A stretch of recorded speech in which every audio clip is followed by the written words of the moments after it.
কোনো গতি নাই, আর কোনো গতি নাই। তাতে বলছে নাম সংকীর্তন যশ সর্ব পাপ প্রণশনম প্রণাম দুঃখ শমন তব নমামি হরিম পরম।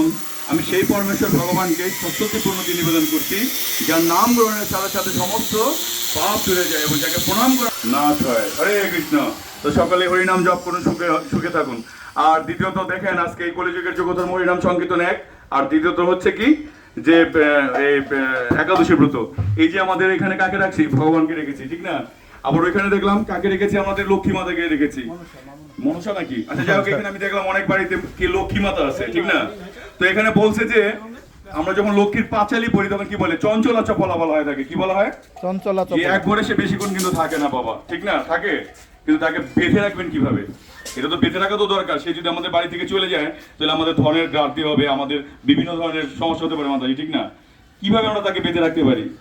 তো আপনি যদি একটা বাড়িতে থাকেন, তো আপনি সেই বাড়িতে চিরস্থায়ী থাকবেন না। আপনার স্বামী যেখানে থাকে আপনি সেখানে কিন্তু থাকতে হবে, ঠিক না?